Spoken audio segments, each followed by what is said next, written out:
republic such as we have supposedly in the United States, the primary purpose of government is to protect that which belongs to us as individuals. Protect us from the wrongdoings of government and to protect us from the wrongdoings of each other.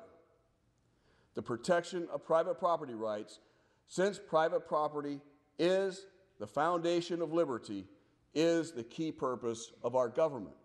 And we see this scattered throughout the writings of our founding fathers. James Madison, for instance, basically said that the government is instituted to protect private property of every sort, as well as that which lies in the various rights of individuals. This being the end of government, that alone is a just government, which impartially secures to every man whatever is his own. This is the basis of our Constitution, of our liberties, is private property rights. Why are they important? Fundamentally, if you look at the Soviet Union, and Michael Shaw basically talked about the Soviet system of being unresponsive to the people. But if we look, and they have no private property rights, if we look at the Soviet Union as the example of the antithesis as to what the United States founding fathers originally assumed, is that the Soviet method controlled its people, not through the KGB, although that was the ultimate control, but through the control or the lack of private property rights. Because if one person opposed the government, that person could be denied a place to live by the local commissar. He could be denied a place to work. He could be denied the ability to live because the private property rights was controlled by the government, not by the individual. And as a result, the control of the Soviet Union was not at the point of a gun, although that was ultimately the final control, but by controlling private property rights. The question before we get into why smart growth does not work is to define where does it come from? How come we have it? And I want to spend a little bit of time on this. Primarily, the first source comes from what is known as the IUCN, the International Union for the Conservation of Nature. And United Nations is not part of the United Nations systems. It is an advisor to the United Nations and the international community at large. It also comes from non-governmental organizations, the Sierra Club, the Nature Conservancy. Many of your socialist types of organizations are also fully involved in bringing us smart growth. And finally, the U.S. federal government. But how do they do this? In our last presentation by Michael Shaw, he listed all the things that the federal government is doing, the non-governmental organizations that are doing, and so forth. But how do they do it? Well, fundamentally, it comes out of the basic philosophy of the United Nations, which came out of Habitat 1 in Vancouver, May 31st through June 11th, 1976, where it says that land cannot be treated as an ordinary asset, like we assume it is. It cannot be controlled by individuals. Private land ownership is also a principal instrument of accumulation and the concentration of wealth, and contributes to social injustice. Going on, it says, if unchecked, it may become a major obstacle in the planning of development schemes.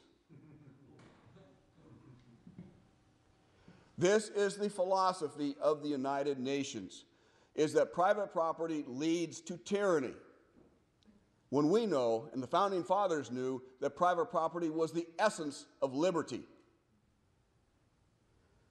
So we have an antithetical system. But this document actually goes on and says that the provision of decent dwellings and healthy conditions for the people can only be achieved if land is used in the interest of society as a whole. Public control of land use is therefore indispensable. In other words, according to the United Nations and the guiding philosophy that they have been operating under for almost 30 years now, is that private property belongs to the government to be used for their vision of social justice. and that individuals should not have the ability to actually own private land and use it for their own benefit. That is the guiding philosophy, and we need to understand this because much of the smart growth agenda, the entire environmental agenda, comes out of this philosophy in the United Nations. I call it the unholy trinity, made up of the United Nations itself, the World Resources Institute, the World Wildlife Fund for Nature, and the IUCN, the International Union for the Conservation of Nature. This unholy trinity is responsible for almost all of the environmental goals that have been established in your backyard today. How can that be possible without the coordination between the federal agencies and the non-governmental organizations? How is it possible? Because the IUCN, the International Union for the Conservation of Nature, has as its membership the United States Environmental Protection Agency, the U.S. Fish and Wildlife Service, the National Park Service, the U.S. Forest Service, and many, many other agencies, as well as the Sierra Club, the Nature Conservancy, National Wildlife Federation, National Audubon, the National Resources Defense Council, Environmental Defense Fund. All of these are members of the IUCN, as well as the United Nations Environmental Program, the United Nations Development Program, UNESCO, and other United Nations organs. These meet on a regular basis behind closed doors, where the press is not allowed, to develop basically their strategy to implement control locally. For those of you who have been in the military, you begin to understand this is the classic flanking action of any military campaign, is to flank the enemy, cut them off from their resources, and defeat them.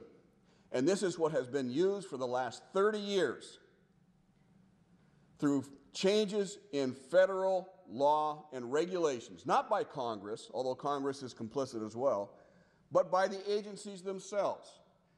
At the same time, the same agenda is being fed to us by a multitude, a plethora of non-governmental organizations that come out from every direction possible, where it looks like this whole concept of smart growth, environmentalism, is coming to us from a host of different directions, when in fact it's all being planned out of a central organization known as the IUCN, the International Union for the Conservation of Nature. For instance, the IUCN, the World Resources Institute, and so forth, along with the federal agencies and non-governmental organizations, many, many years ago, 30 years ago, began to plan environmental law. It's not that we shouldn't protect the environment. We do have a stewardship obligation. It's our future. But there's two ways of actually protecting the environment.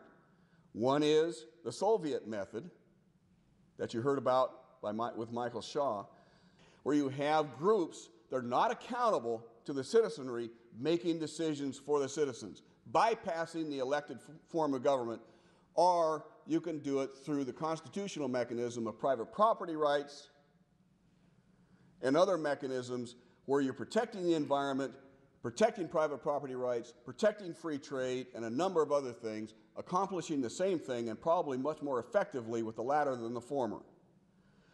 But about 30 years ago, they began to plan this strategy with the Clean Air Act, the Endangered Species Act, the Clean Water Act, the Wetlands Regulations. Also, at the international level, the Kyoto Protocol, the Convention on Desertification, the Convention on Biological Diversity, and as we saw in our last speaker, Agenda 21. All of these then go into creating, in 1993-94, the President's Council on Sustainable Development, almost one-half of the membership of which were also members of the IUCN. They then begin to change federal law, existing federal law and regulation, including sustainable development as we see it today. Do you begin to see a process that's going on here?